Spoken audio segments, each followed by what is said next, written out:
capítulo 31, versículos del 1 al 8.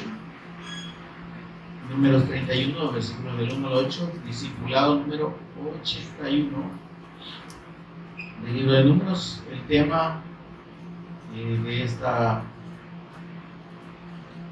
escritura que estamos tomando de base es el juicio del Cristo sobre el pecado. El juicio del Cristo sobre el pecado. ¿Ven, mis amados? ¿Tenemos la cita?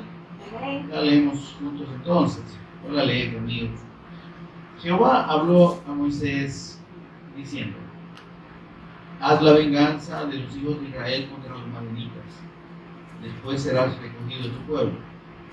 Entonces Moisés habló al pueblo diciendo: armaos algunos de vosotros para la guerra y vayan contra Madián, y hagan la venganza de Jehová en Madián. 1000 de cada tribu de todas las tribus de los hijos de Israel enviaréis a la guerra. Así fueron dados de los millares de Israel 1000 por cada tribu, 12.000 en pie de guerra. Y Moisés los envió a la guerra, 1000 de cada tribu envió.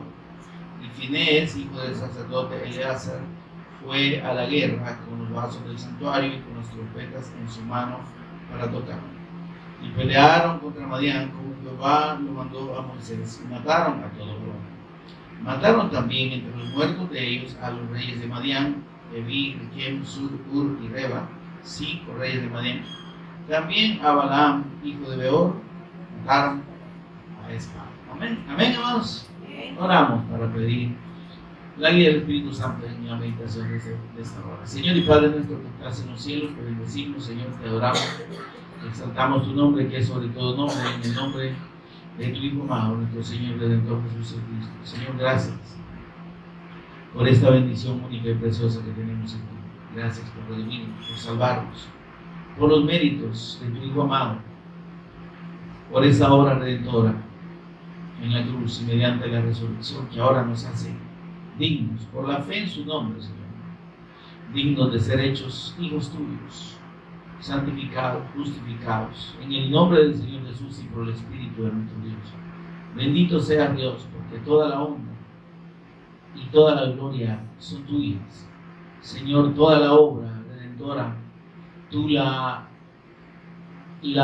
definiste, tú la consumaste, Señor, y tú nos has hecho beneficiarios de esa obra redentora, según el puro afecto de tu voluntad. Señor, gracias. Mientras meditamos en tu palabra, precioso Espíritu Santo, toma control de palabras y pensamientos. Enséñanos tú, háblanos, instrúyenos, revélanos a Jesús como el Cristo en todo momento. Por favor, abre nuestro entendimiento y danos sabiduría y revelación en el conocimiento de nuestro Señor y Redentor Jesús el Cristo. En el nombre de Jesús lo pedimos y agradecemos. Amén. Amén. Tomen asiento, hermanos. Nos encontramos aquí, hermanos, con un aspecto muy particular en cuanto al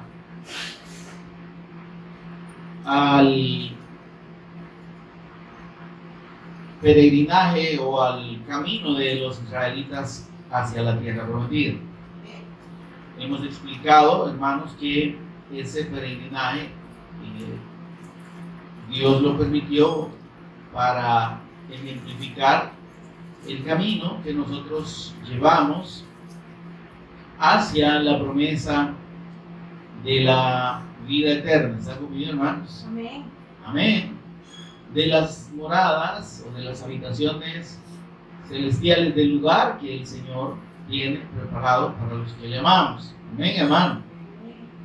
Entonces, Dios nos está hablando de ese camino, ¿verdad?, que llevamos en obediencia al pacto, a la promesa de la tierra, a la promesa del Mesías Cristo. Amén. Amén. Fundamentalmente, más que la tierra, es la promesa del Mesías Cristo. Amén. ¿Sí? Porque el pueblo de Israel iba en ruta hacia esa tierra, pero la promesa no era necesariamente la tierra, nada como tal, ¿verdad? Es decir, no era el objetivo fundamental que ellos solo heredaran la tierra, sino que entendieran la promesa y creyeran en la promesa del Redentor, del Mesías Cristo. Amén. Amén. Y que más que viendo solo lo material, ¿verdad? Que ellos pusieran su fe en el pacto. Amén. Amén. Y así como dice la Escritura acerca de Abraham, que Abraham fue quien Dios le reveló la promesa, le anunció la promesa del Mesías Cristo que vendría de su descendencia. Pues precisamente para cumplir esa promesa del Mesías que Dios haría venir de la descendencia de Abraham, es que le dijo: haré de ti una nación grande y te voy a dar una tierra. Porque ¿cómo puede existir una nación si no hay un lugar geográfico? Amén. Tiene que haber un espacio geográfico. Nosotros existimos como país, aunque somos bien chiquitos, ¿verdad? Creo que, no sé si ya andamos menos de 21,000 o llegamos a los 21,000 kilómetros cuadrados, pero por eso existimos como nación, porque hay un área geográfica que es nuestro asentamiento y aquí hay fronteras, etcétera, ¿verdad? Y hay un régimen y todo lo demás, político, económico, etcétera, pero por eso existimos como nación. Amén. Ahora, Dios le dice a Abraham: voy a hacer de ti una nación grande, y en tu simiente, ahí está el detalle. El pacto de Dios dado a Abraham fue la promesa del descendiente. Esa simiente equivale al descendiente, ¿no? Y esa simiente, dice el apóstol Pablo en Gálatas 3:16, que esa simiente o ese descendiente es el Cristo. Amén. Y el ejemplo de fe de Abraham para sus descendientes está precisamente en la esperanza de ese Mesías, Cristo. Juan 8:56, el Señor Jesús confirma y le dice a los judíos, a los israelitas, ¿verdad?, de su tiempo: Abraham, vuestro padre, se gozó de que había de ver mi día. ¿Y qué tenía que ver? ¿Y Abraham qué sabía del Cristo? Es que la promesa, el pacto de Dios fue su Mesías, su ungido, su Cristo, su eterno Hijo, viniendo para ser el redentor de su pueblo. Amén, hermano. Amén. Ahora, esa redención iba más allá de lo que de la mera redención humana o la libertad política, por así decirlo, o el gobierno político. Dios habló y Dios prometió un rey eterno. Y Dios, la promesa del Cristo y del Mesías Cristo es que su gobierno sería eterno. Entonces, esa eternidad en el pacto es fundamental ahora para nosotros, para que sepamos que la promesa del Mesías Cristo no está limitada a este mundo, a las cosas de este mundo. ¿Se entiende esto? Si bien es cierto, nosotros no podemos abstraernos ni podemos salir del mundo, ¿verdad? Hay que vivir el ámbito natural, ¿verdad? Y precisamente por eso estamos en este cuerpo físico. Pero la promesa del Redentor de parte de Dios hablaba de eternidad, porque hablaba de un rey eterno. Su reino no tendrá fin, dijo el Señor. Amén. Entonces lo que le estaba diciendo a su pueblo es que ustedes deben entender que existen como nación, hablando en términos humanos, pero yo soy eterno, y el que cree en mí estará eternamente conmigo. Mire lo que Dios está diciéndole a su pueblo y lo que nos está diciendo a nosotros. Cuando se presentó a los descendientes de Abraham que estaban allá en Egipto, que eran los bisnietos, ¿no? Tataranietos y todo lo demás, porque los que estaban allá en Egipto eran los descendientes de Jacob. Jacob era hijo de Isaac e Isaac era hijo de Abraham. ¿Están conmigo? Entonces, cuando Dios manda a Moisés a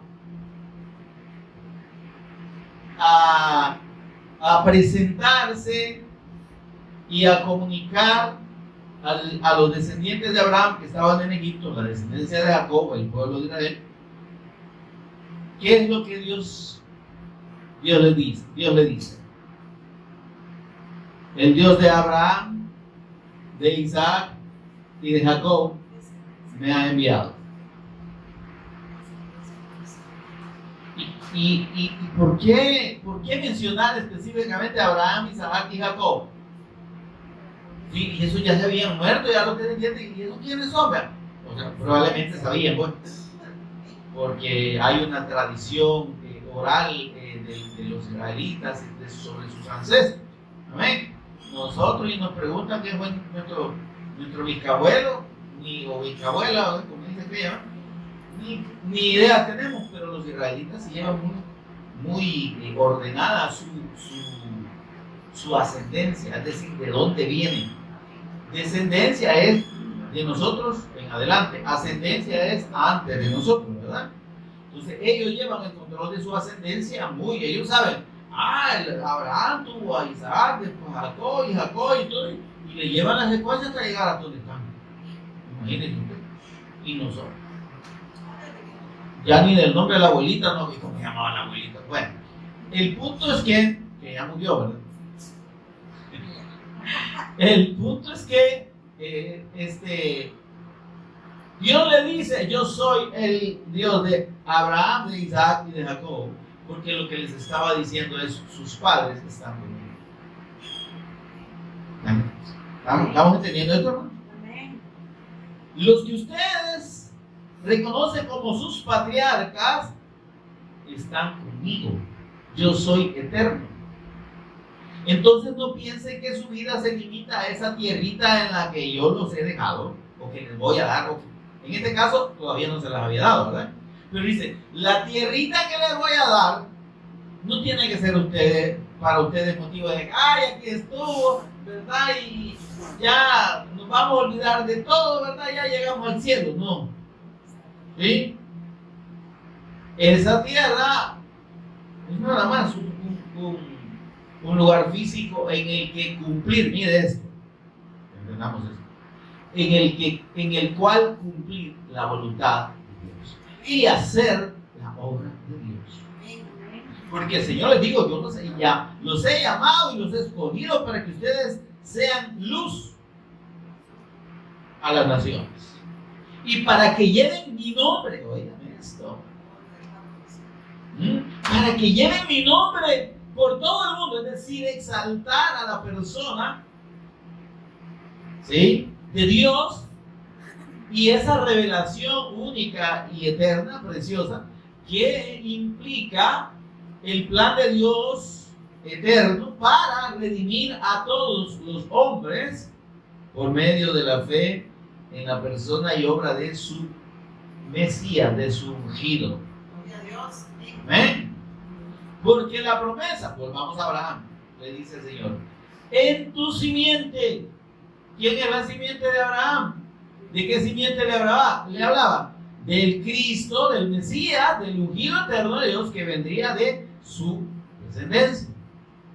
Amén. ¿Pero qué le dice? En ese Mesías, en ese eterno ungido que es mi Hijo, yo voy a bendecir a todas las naciones de la tierra. ¿Entiende esto, hermano? Entonces el pueblo de Dios, si lo vemos, tanto si lo vemos a Israel terrenal y a la descendencia según la carne de Abraham, no estaban solo para, sí, ya somos nación y aquí tenemos la tierra y los demás, ya felices de la vida, ¿verdad? No, es que ellos debían proclamar el nombre de Dios. Amén. Debían ser el faro para el propósito de Dios, pues. Debían ser el centro que irradiara a todo el mundo el mensaje del Mesías Cristo. ¿Está conmigo? Entonces no era para que llegados a la tierra, aquí estamos ya, como que dice, comamos y bebamos que mañana moriremos, porque ese es el concepto del mundo. Así es. Amén. El concepto del mundo y la idea de las personas es que esta vida lo es todo. Que como dicen, después de esta vida no hay otra. Y comamos y bebamos que mañana moriremos, ¿verdad? Entonces, ese concepto de la gente, ese concepto, digamos, humanista, limitado, humano, el Señor lo pretende cambiarlo a través del mensaje del Evangelio, a través del mensaje del Cristo Redentor, del Mesías Cristo. Amén. Porque Él lo que le quiere decir a la gente es: ustedes son eternos. Amén. Yo puse eternidad en ustedes, dice el Señor. Pero si en la condición en la que ustedes están, su eternidad no es conmigo, es separado de mí eternamente. ¿Se entiende eso? Ustedes están en una condición espiritual de muerte y separación de mí, separación eterna de mí, a causa de el pecado. ¿Están conmigo? Entonces yo he provisto por medio de mi ungido eterno la redención eterna de ustedes para que puedan estar conmigo eternamente. ¿Se entiende esto? Entonces, ahí está el detalle. La fe en ese pacto, en esa promesa, en esa palabra, es lo que hace la diferencia entre los hijos de Dios y los hijos de las tinieblas. Amén. El que cree, el que oye mi palabra y cree a Dios, al que me envió, dice nuestro Señor Jesús, tiene vida eterna. Porque oído este mensaje, transmitido este mensaje de parte del pueblo de Dios. ¿Está conmigo, hermano? ¿Qué tenía que hacer Israel? Pues proclamar, esperar al Mesías, al Redentor eterno, y una vez venido ese Mesías, unirse, ¿sí?, a la obra de Dios junto al Mesías Cristo para proclamar la voluntad de Dios. Y proclamar la redención de todos los hombres en la persona del Mesías Cristo, en la persona del ungido eterno. Por eso Él dijo: en tu simiente, el Cristo, el ungido, el Mesías, yo voy a bendecir a todas las naciones de la tierra. Es que la promesa, hermanos, del Mesías Cristo, que es la promesa del Evangelio, que es el pacto dado a Abraham, no fue una promesa solo para Israel.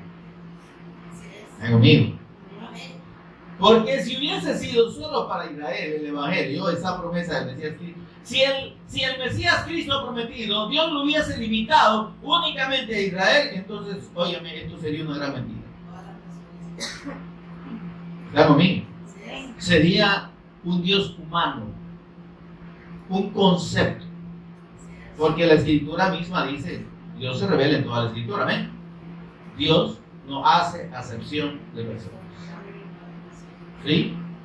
Dios no tiene a este pueblo sí lo quiero, ya esto no, esto lo odio. No. Amén. Entonces, Dios no desecha a nadie voluntariamente. ¿Sí? El Señor Jesús dijo: el que a mí viene, yo no le echo fuera. Pero que es venir al Cristo, es creer en Él, creer en su nombre, reconocerlo como el Cristo y obedecerle y servirle. ¿Y cómo usted cree que si usted y yo, ¿verdad?, que hemos venido al Cristo, obviamente que la venida, que nosotros vengamos al Cristo, es un asunto del Espíritu Santo de Dios. Amén. Que por medio del testimonio del Evangelio pasa nuestro oído, traspasa el alma, el espíritu y el cuerpo, nos hace oír y creer. Pero ese es el mensaje del Evangelio. Ahora, la dureza del corazón de muchos, o de la mayoría, es la que hace que rechace ese mensaje. No, sí, yo sé que Jesús es el Cristo. Miren, muchos pastores, con respeto de los consiervos que me estuvieran escuchando, muchos consiervos o muchos pastores, y otros que se llaman pastores nada más y no lo son, se dan por sentado que conocen a Jesús como el Cristo. Pero una cosa es conocer, tener conocimiento acerca del Cristo, quién es Él, que hizo, eso es teología. Y otra cosa es creer. Creer en ese Jesús como el Cristo, como Dios, como Señor, y vivir para Él. Ahí sí son tranquilos. No es lo mismo verla pasar que platicar con ella, dice por ahí un dicho, ¿verdad? Amén. Porque yo puedo hablar maravillas de Cristo allá, ¿verdad? Ah, sí, el Señor Jesús vino y hizo milagros y mire qué lindo y que no sé qué. El Señor Jesús, allá, Jesús, bueno, ni dice mi Señor Jesús, dice Jesús, como que fuera su hermano. Y Jesús es Señor, Él es Dios. Así que más vale que cuando usted y yo nos retiramos a la persona eterna del Hijo de Dios, a la persona santa y digna del Hijo de Dios, digamos Señor. ¿Sí? Mi Señor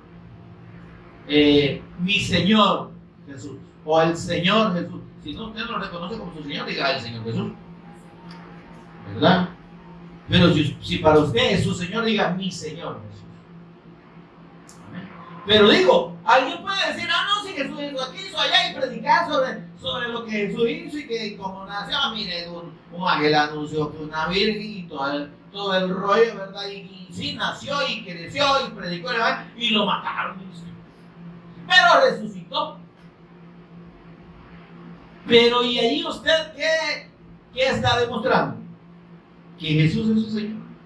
Y estoy hablando para el que predica. ¿Está conmigo? Para el que predica, dice de Jesús, pero que no está predicando el evangelio ni creyendo. Amén. Porque resulta que ahora ni siquiera en las predicaciones se menciona el nombre del Hijo de Dios. Le toman una cita de cualquier lado y le empiezan a hablar de otra cosa. Hay muchos pastores, entre comillas, que se llaman evangélicos porque se llaman y no son evangélicos porque no tienen el evangelio ni lo están predicando. Que solo agarran la Biblia para hablar de sus vidas, de lo que hacen,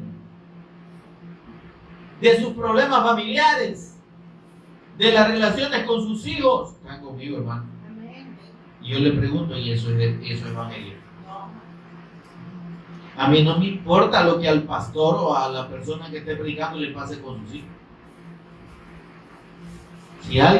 Si alguien ocupa los púlpitos para hablar de cualquier otra cosa que no sea de la persona y obra del Cristo, está apartado del evangelio y no es un ministro del evangelio. No es de Dios.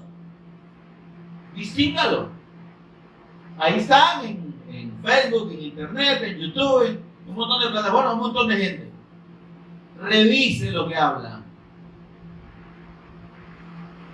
Si de lo que hablan preferentemente es de cualquier otra cosa, de problemas económicos, de problemas políticos, de problemas sociales, de problemas familiares, pero no le hablan de la obra del Cristo, no son ministros de Dios.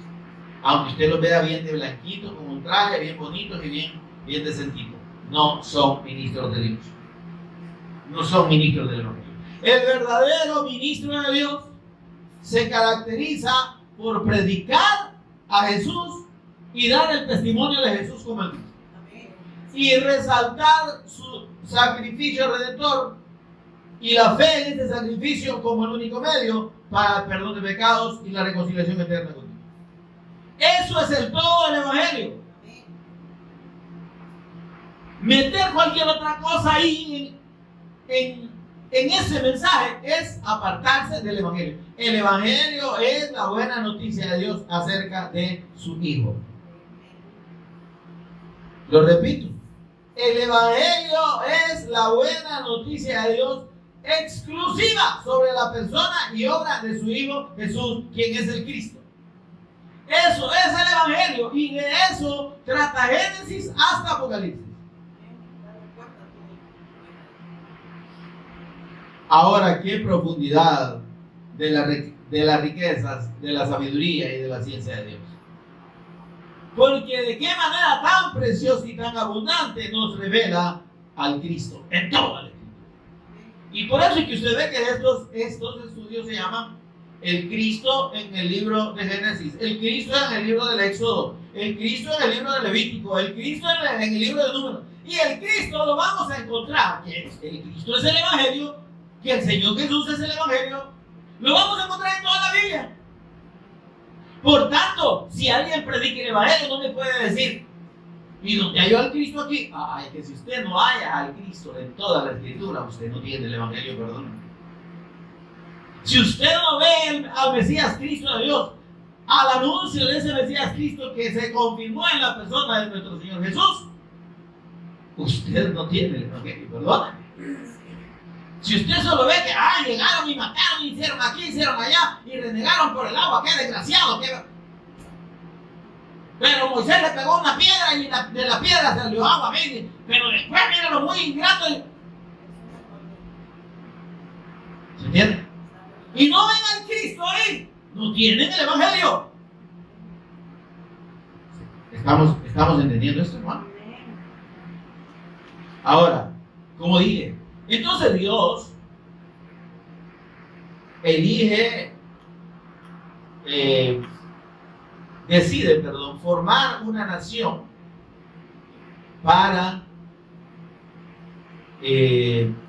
ejemplificar o para dejar un registro del propósito eterno suyo para con su pueblo que le cree, que cree en su pacto, en su palabra, en su promesa. Israel es el pueblo que Dios formó de la descendencia de Abraham, pueblo físico, linaje de Abraham, aunque de Abraham salió todo el mundo de árabes, ¿verdad? Pero el asunto es que de Abraham Dios levantó el linaje de la nación, del pueblo de Israel, de los israelitas. Amén. Pero esa condición, esa es una nación, ¿verdad? Que a la cual le fue dado un pacto, una promesa de un redentor, del Mesías Cristo de Dios, que había de venir de su descendencia para hacer bendición a todas las naciones de la tierra. ¿Sabe cuál fue el problema de ese pueblo, de esa nación física que Dios formó, de ese linaje que Dios formó? Que echó a un lado el pacto de Dios y decidió vivir para este mundo, ¿sí? Y para sí mismos. Están conmigo. Y óigame, aunque Dios dijo mi pueblo, pero lo supeditó a la fe en su pacto. Israel, la nación, no es pueblo de Dios solo porque sean descendientes de Abraham, ni porque se llamen Israel. Eso no. Israel como nación ahorita no es el pueblo de Dios. ¿Se entiende? La gente, obviamente, en ignorancia de la Escritura y de la revelación del Evangelio, hay que orar por Israel. ¿Sí? Ay, que son el pueblo de Dios. No, hermano, no se equivoque. Pueblo de Dios es el que recibe su pacto, lo cree y lo obedece. Y el pacto es la fe en su Mesías Cristo. Y esa fe, debe decirle y recordarle, no la tiene el pueblo, la nación natural de Israel. Ellos no creen que Jesús Sí, de Nazaret allá, el que nació en Belén, sea el Cristo. Ellos no lo creen. Es más, para ellos todo el Nuevo Testamento es un fraude, es una farsa, es un engaño. Y para los israelitas religiosos de este tiempo, que siguen diciéndose pueblo de Dios, la única palabra de Dios es el Tanaj, el Antiguo Testamento. Vaya a cualquier librería y pida una Biblia hebrea, usted solo va a encontrar los 39 libros que nosotros tenemos aquí en el Antiguo Testamento.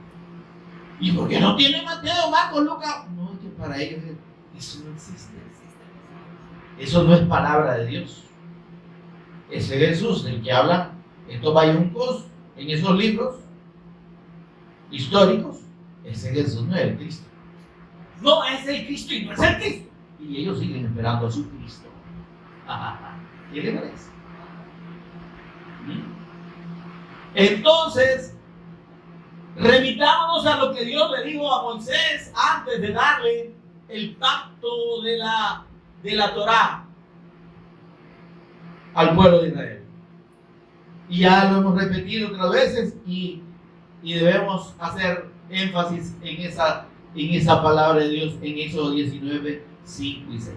Dios puso una condición para que esa nación fuese verdaderamente su pueblo. Sin esa condición, por eso es que le estoy diciendo que Israel, el Israel natural, la nación actual, no es el pueblo de Dios, no nos engañemos. Ay, ¿por qué están tan bien? ¿Y por qué prosperan? ¿Y por qué tienen un gran ejército? ¿Y por qué son bien poderosos? Porque Dios también dio una promesa a los descendientes de Abraham que los iba a bendecir. Y como Dios cumple su palabra, ahí está. Pero esa promesa fue para ellos. Y hay un montón de ignorantes ridículos. Todo lo que tocara la planta de un pie era suyo. Ay, Dios mío, eso fue para Israel. Eso fue para Israel. Y era en relación a la conquista de la tierra. Ahora, dice Éxodo 19, 5 y 6, y Dios le dijo: dile al pueblo este, si diereis oído a mi voz, si escuchares permanentemente mi voz. Es que, oiga, mi hermano, la palabra de Dios no es para acordarnos de ella solo cuando venimos al culto. ¡Hola! La palabra de Dios, estoy queriendo la palabra de Dios debe estar permanentemente en nuestro corazón. Nuestro oído debe estar atento a su voz siempre. Si diereis oído a mi voz, y no solo eso, y guardareis mi pacto, vosotros me seréis especial tesoro entre todos los pueblos. Y si desechamos la palabra de Dios como lo están haciendo ellos, y si desecharon el pacto, que es la fe en el Mesías Cristo, son su especial tesoro. Leamos ahí, por favor, busque eso de 19:5. Esa es la base para que usted sepa que el Israel natural de hoy no es el pueblo de Dios. Y que el verdadero pueblo de Dios es un pueblo espiritual. Dios, a causa de que ellos traspasaron el pacto, dice Oseas 6:7, pero ellos, como Adán, traspasaron el pacto. Ahí prevaricaron contra mí. Desde que ellos olvidaron el pacto y la promesa del Mesías Cristo, que fue lo que Dios le dijo a Abraham, por medio del cual él bendeciría a todas las naciones de la tierra, desde ese momento están en contra de Dios. Prevaricaron, se volvieron contra mí. Están conmigo. Dejaron de ser mi pueblo. Éxodo 19, 5 y 6. Si diereis oído a mi voz y guardareis mi pacto, vosotros me seréis especial tesoro entre todos los pueblos de la tierra. Sí, ese es un condicionante, hermano. si hicierais esto, si os mantenéis en el pacto, si no desecháis mi palabra, si la obedecéis y la cumplís, como yo quiero y para lo cual os he llamado, entonces seréis mi especial tesoro. Pero si no, no. ¿Y qué dice Oseas 6:7? Ellos, igual que Adán o como Adán, traspasaron el pacto y prevaricaron contra mí, se pusieron en contra de mí, dice el Señor. Entonces, ¿son el pueblo o no son el pueblo? No son el pueblo. Y le dice además el Señor, la fe en este pacto es lo que los hace a ustedes ser santos para mí y ser mis ministros. Versículo 6.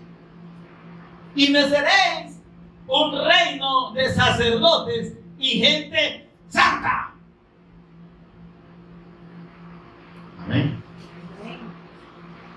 Entonces, vemos cómo el propósito de Dios de revelarse a Israel no era solo la tierrita, como ya dije.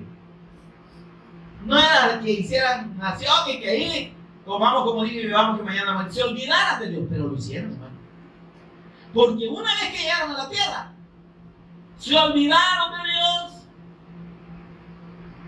hicieron como hacían los pueblos de alrededor, ofrecieron sacrificios a Baal, que es Satanás, a Astarot, a todos los dioses babilonios y los dioses de alrededor, los egipcios.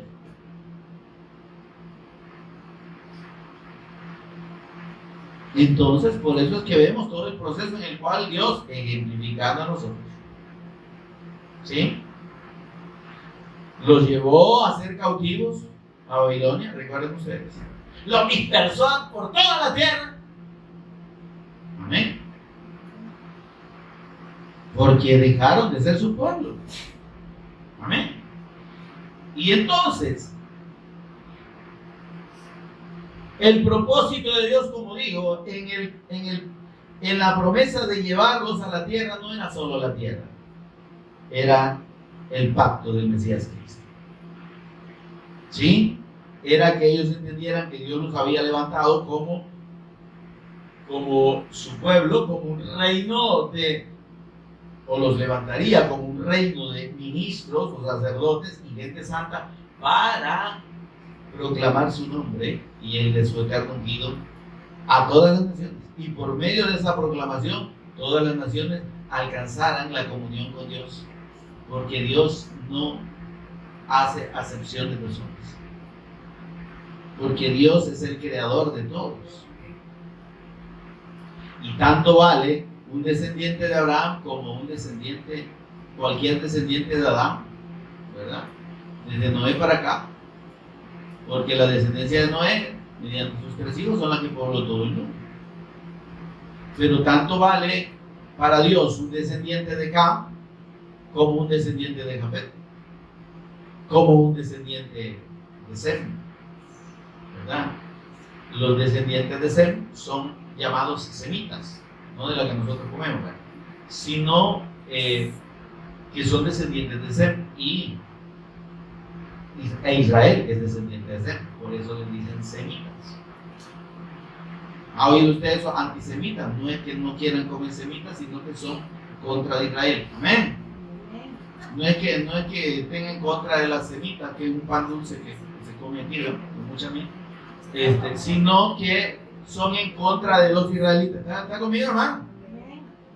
Pero tanto vale un descendiente de, como dije, de Cam o de Jafet, como de Sem. Y esos pueblos que se apartaron de Dios, que fue la descendencia de Cam y de Jafet, ¿verdad? De Cam viene Canaán y los cananeos y todos esos descendientes que le hicieron guerra a Israel, entre los cuales están los madianitas, eran descendientes de Cam. Cam, Canaán. Amén.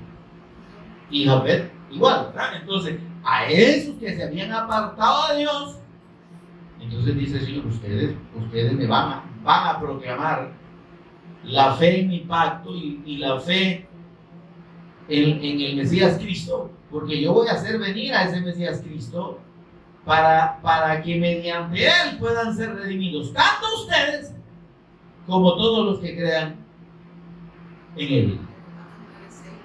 Amén. Ahora, ellos, hermanos,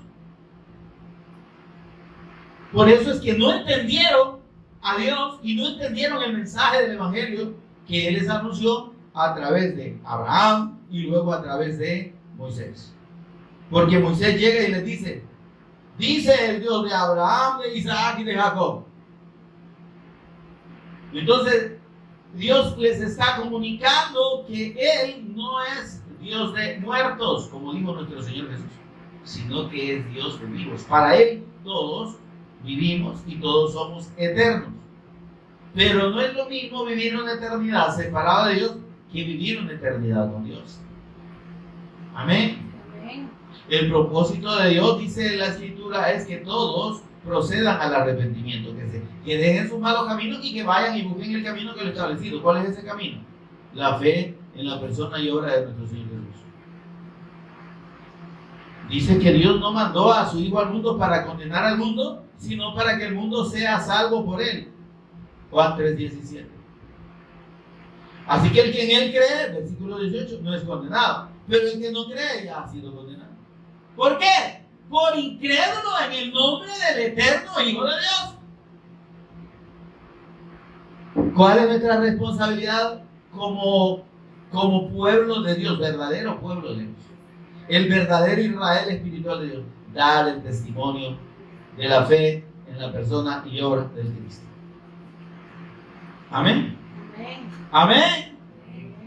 Porque ese testimonio es el que puede producir que la bendición de Dios llegue a esas personas que están condenadas a una eternidad con Dios, sin Dios. Y que puedan, creyendo en la persona y obra del Cristo, venir a la comunión con Dios y tener la certeza de que al final de sus días van a estar con Dios. Amén, hermano. Que vamos a estar eternamente con Dios. Tanto nosotros que hemos creído como los que crean. ¿Verdad que la gente, aunque sea religiosa y aunque no entienda el Evangelio y aunque no sepa bien ni tenga revelado al Cristo, cuál es el anhelo de todo ser humano? Que de Dios goce. ¿Verdad? Se fue con el Señor. A ver, ¿cuál Señor? Señor de la tiniebla, pues. Pero no con Dios. Es que, óigame, el ser humano, el hombre creado por Dios, está bajo maldición y bajo condenación eterna a causa del pecado heredado por Adán y Eva. ¿Y por qué nos va a condenar Dios por el pecado de esos dos, pues? Porque somos el resultado de ese pecado, de esa transgresión. Amén. Sí. Y Dios dice, ahora Dios no nos deja en el abandono.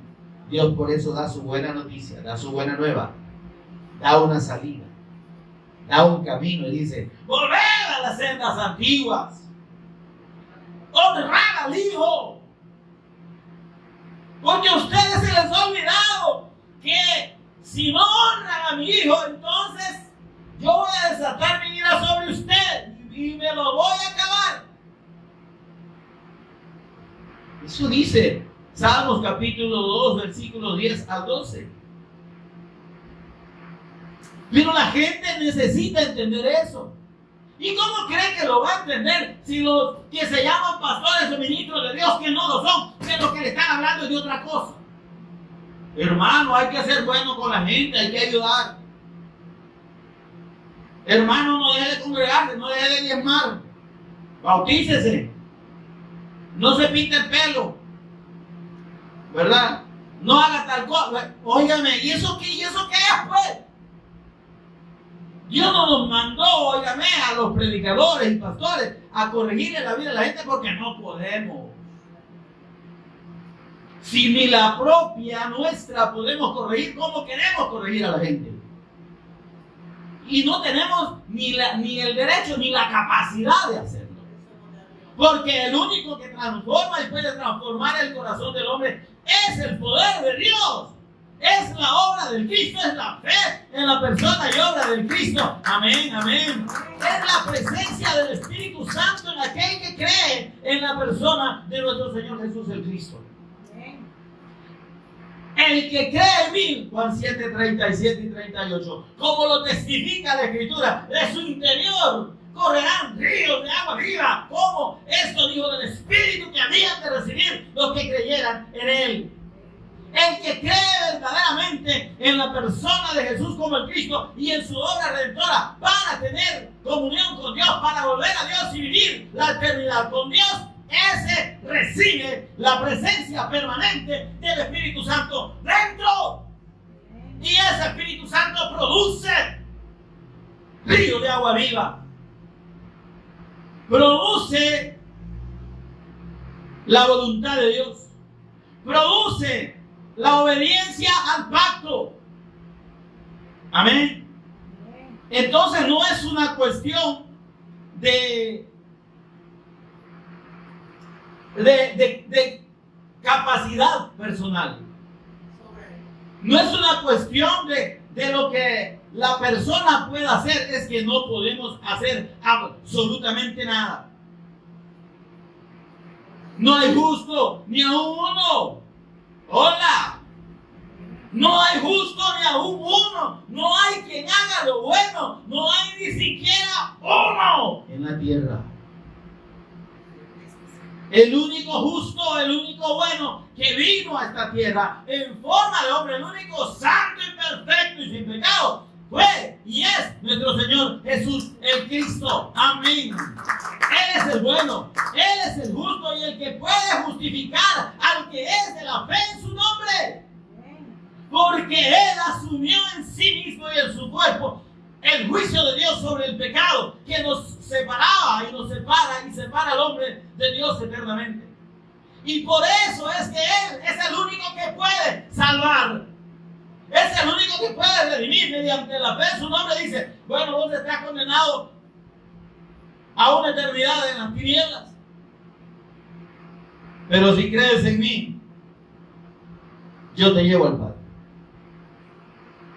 Yo soy el camino, yo soy la verdad, yo soy la vida. Nadie viene al Padre, nadie, si no es a través de mí, si no es por medio de mí. ¿Y qué más le podemos decir a la gente, hermano? Ahora, la gente quiere que usted le hable de mil cosas, de fantasías, de bendición, de prosperidad, de protección, de sanidad. Declárame una palabra de sanidad. Sanate, le voy a decir yo. Pero de los vientos negros y feos. Porque yo no puedo darle ninguna palabra de sanidad a nadie. Excepto que Dios me lo confirme. Porque cuando los discípulos y apóstoles del Señor sanaron, no fue que a ellos se les ocurrió. Fue el Espíritu Santo el que los dio a declarar sanidad. Cuando Pedro y Juan levantaron a aquel paralítico, le dijeron, en el nombre de Jesús, levántate. Pero no fue que se les ocurrió, es que el Espíritu Santo los impulsó a eso. Porque déjeme decirle una cosa, ese paralítico que estaba ahí no era el único. Si la sanidad dependiera de los hombres y de las personas que dicen tener el don de sanidad, óigame, hubieran levantado al montón de cojos que estaban ahí, pues, ciegos y todo lo demás. Si en la entrada del templo se ponían no solo uno, se ponía un montón a pedir limosna, como los que estaban allá en ¿cómo se llama? En la fuente, ¿verdad? Que menciona uno de los evangelios. El estanque de Siloé, ¿verdad? ¿A cuántos sanó de todo el montón que había alrededor del estanque el Señor Jesús? Solo a uno. Pero esa cosa no se la predican los predicadores. Y el Señor Jesús le dijo, levántate, toma tu lecho y camina. Así que yo le voy a decir a usted, levántate, tome su lecho y váyase. Y camine.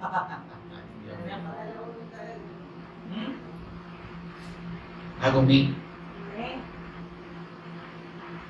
¿Se da cuenta entonces que el propósito de Dios no es prometerle sanidad a todo el mundo?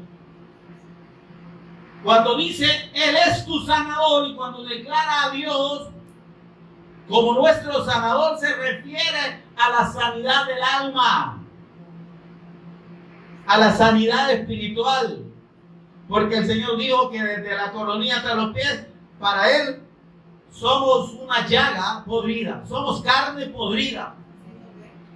Entonces la verdadera sanidad de Dios no está en sanar una enfermedad física. La verdadera sanidad de Dios es la restauración espiritual del hombre. Amén, gloria a Dios. Quitar la inmundicia de su carne, que es el pecado. Eso solo lo hace Dios. Quita tus manchas y tus arrugas de tu vestido de santidad. Entonces andate al infierno porque vos no vas a poder. Porque el único que quita el pecado del mundo se llama Jesús Cristo. Amén. Amén. La sangre de su Hijo nos limpia de todo pecado. Esa, no la sangre propiamente, estamos hablando de su sacrificio. Y aquí se confunde un montón de ignorantes y andan declarando la sangre de Cristo sobre todas las cosas. Óigame, qué blasfemia, qué tristeza. Sobre los montes, sobre el país. Imagine qué ignorancia. Amén. La sangre del Cristo se refiere a su sacrificio. Es su sacrificio eterno, consumado en la cruz y mediante la resurrección, el que produce el perdón de pecados delante de Dios eternamente.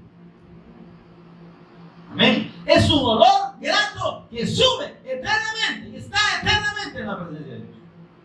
De ese olor grato es que estamos impregnados usted y yo. Y ese olor del Cristo, que solo el Cristo nos puede hacer gratos delante de Dios, es el testimonio que debemos llevar por el mundo. Amén. Porque la gente lo que tiene que entender es que en la fe del sacrificio de nuestro Señor Jesús, es que ahí hay salvación. Es que allí hay perdón de pecados. Amén. Amén. Fuera del Cristo y fuera de su sacrificio, mire, usted puede inventarse las fábulas más astrales y más fantásticas, inventadas por las religiones o no inventadas por las religiones hasta ahora.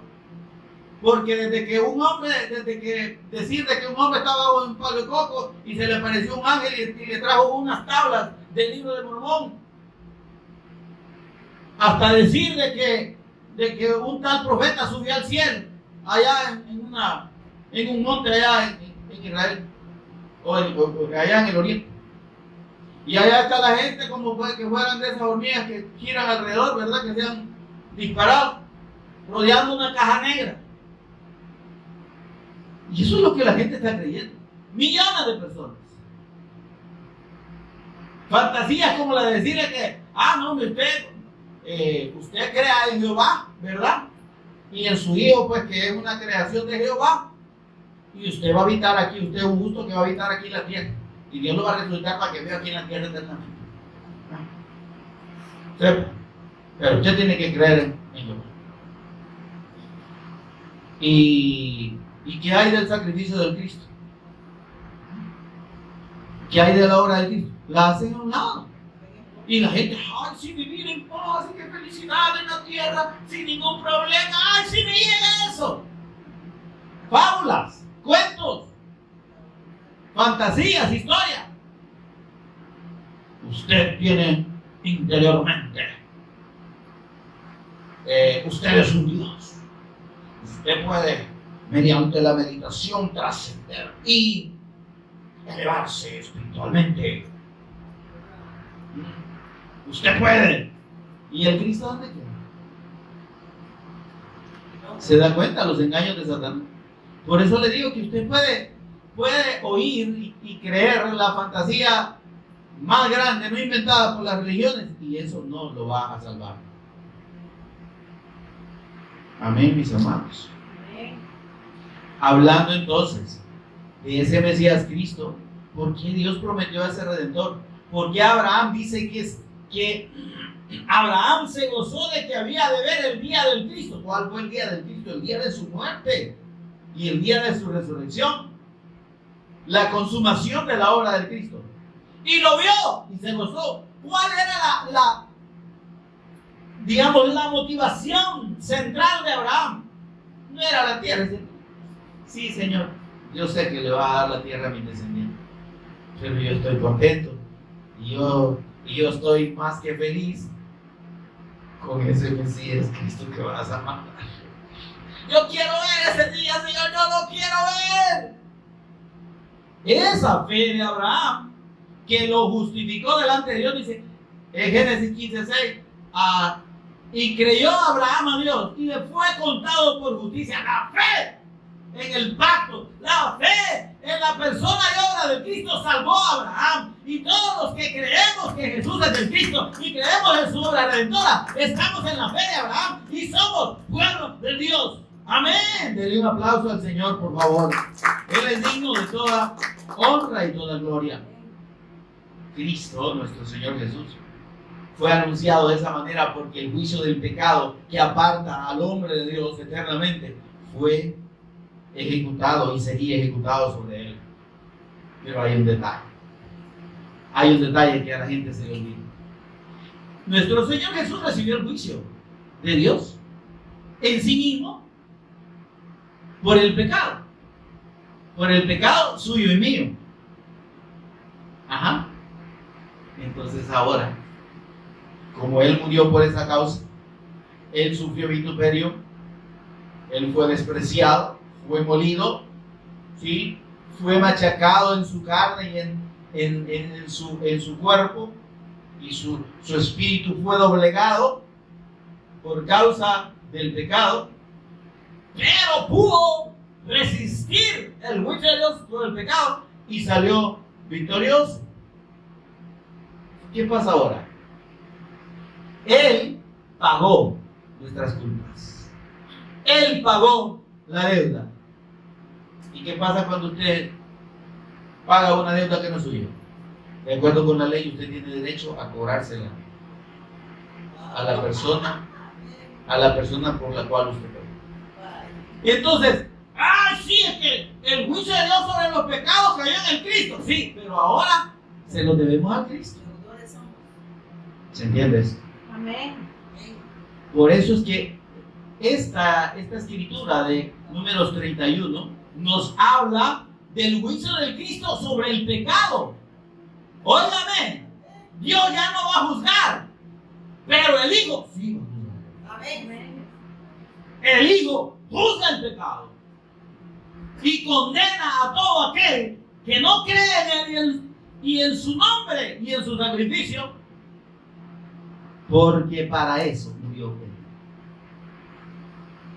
Amén. El Señor no retarda su promesa, decía el apóstol Pedro.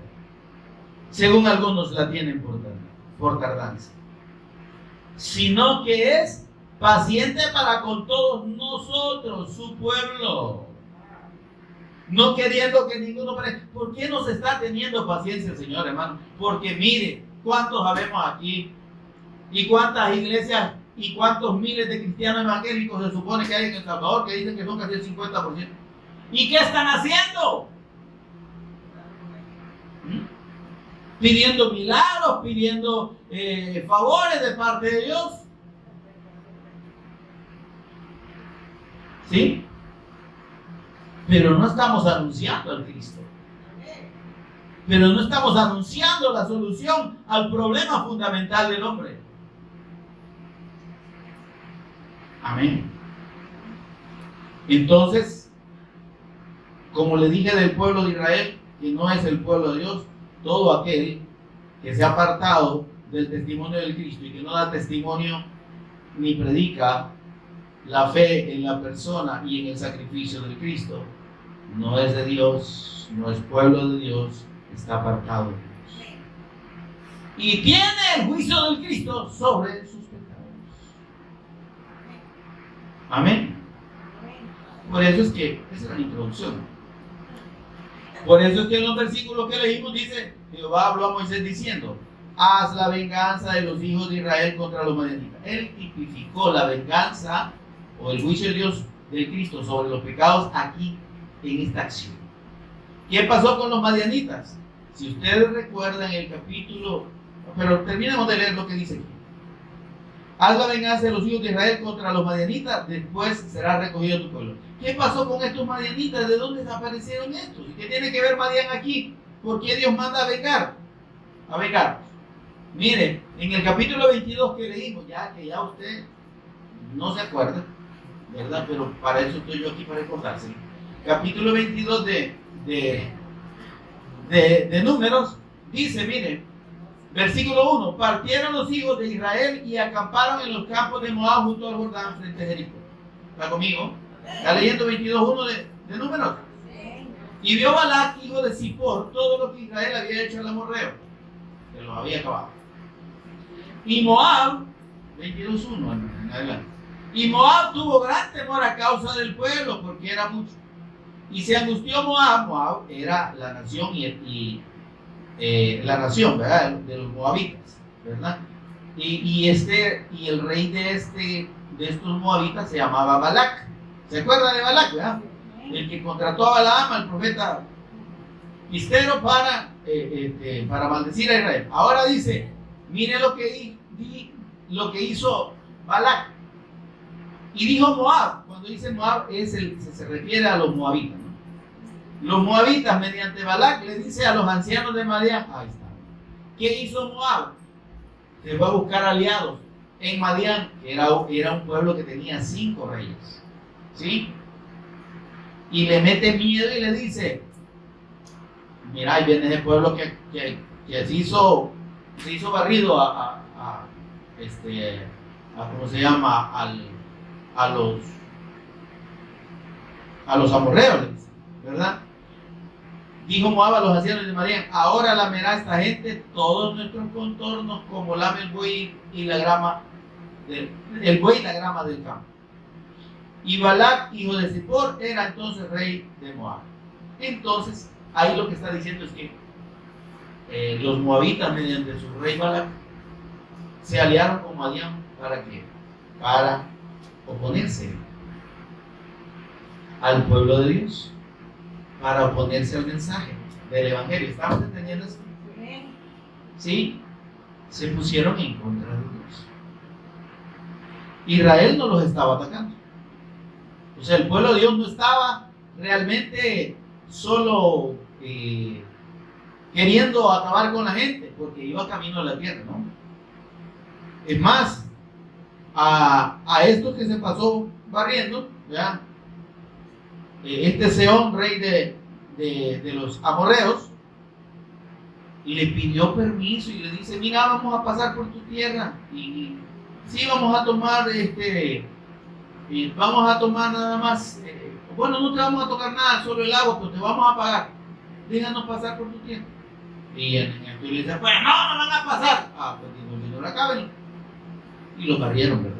Pero no como un escoba, usted ya sabe. Entonces el punto es aquí que estos madianitas, ¿está conmigo, hermano? Aquí hay una persona que entiende lo que es barrido, hermano. Entonces,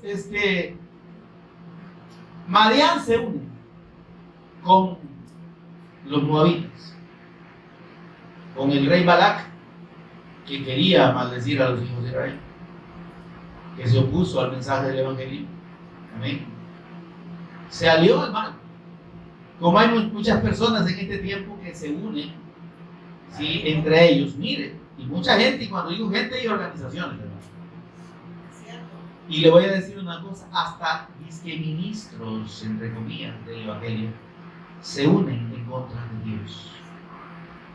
Porque como no entienden el Evangelio, y cuando ven que se les insiste en que el Evangelio es la persona de Jesús como el Cristo, y que solo es el testimonio de Jesús como el Cristo el que tenemos que dar, ese secta, esos son solo Jesús, esos no son de Dios, y se oponen, óigame, diciéndose ministros del Evangelio, se oponen al mismo Evangelio. Sepa que Dios está en contra de usted, aunque se diga ministro de Dios. Y está en contra de todo aquel que aún no conociendo a Dios está en contra de la obra de Dios. Esos evangélicos me caen mal, esa gente de esa iglesia, yo voy a ver qué hago para dañarlos. Tenga cuidado. El juicio de Dios viene y usted no tiene idea lo duro que es el juicio de Dios, del Cristo, sobre el que se opone y es incrédulo a su palabra. Pero esto lo vamos a seguir meditando, Dios mediante, el próximo miércoles. Amén, mis amados. Hay mucho que el Señor nos va a ministrar sobre esto. Pongámonos en pie y demos gracias al Señor. El tiempo está cumplido y el reino de los cielos se acerca. Arrepentido y creer en el Evangelio, aprovechando. Oramos con toda reverencia, pero no sentados. Pare, por favor. Que yo he estado parado casi un poco más de una hora y usted venga sentado. Y un ratito no quiere parar. Señor y Padre nuestro, gracias. Bendito sea tu nombre. Gracias, bendito Espíritu Santo, por ministrarnos tu palabra. Gracias por revelarnos a Jesús como Cristo. Gracias, Señor, por abrir nuestro entendimiento. Bendito Dios, entender que si bien el juicio de Dios sobre los pecados recayó en el cuerpo sin pecado del Cristo, y habiendo recibido en sí mismo ese castigo de nuestra paz, ahora Él es juez de vivos y de muertos, y juzgará al mundo con justicia por su incredulidad. Pero Señor, tú nos has llamado como tu verdadero pueblo para anunciar las virtudes de aquel que nos llamó de las tinieblas a su luz admirable. Señor, que podamos entender esto como tu pueblo y que podamos disponernos a hablar del Cristo, a testificar de que Jesús es el Cristo y que solo Él salva y que solo la fe en su nombre perdona y reconcilia con Dios eternamente. Señor, que podamos hacerlo todos los días, a cada momento, porque apartarnos de esa fe es apartarnos de tu Evangelio y apartarnos de ti. No queremos apartarnos de ti, Señor. Bendito Espíritu Santo, fortalécenos en la fe. Llénanos, Dios. Llénanos del conocimiento del Cristo cada día y de que ese testimonio del Cristo esté en nuestra boca permanentemente, Señor, para que los incrédulos sepan que no solo es que van a rechazar la fe del Evangelio, sino que el juicio de Dios, la ira de Dios está sobre ellos y no es lo que tú quieres. Pero el que te rechaza, no hay otra opción, Señor, y tu palabra lo dice. Pero tu propósito, como dice el Espíritu Santo por medio del apóstol Pedro, es que todos procedan al arrepentimiento. Y tú tienes paciencia para con todos nosotros, no queriendo que ninguno perezca. Ayúdanos, Señor, por favor, que tu paciencia también nos mueva mediante tu Espíritu a obrar para dar el testimonio de tu Evangelio. De esa promesa, ese pacto que ahora nos has revelado a nosotros y que como tu pueblo nos mandas a anunciar a todo el mundo como la bendición tuya para todo aquel que cree. Señor, ayúdanos. Espíritu Santo, muévenos a tu voluntad. En el nombre de Jesús el Cristo lo agradecemos. Amén y amén. Demos un aplauso al Señor.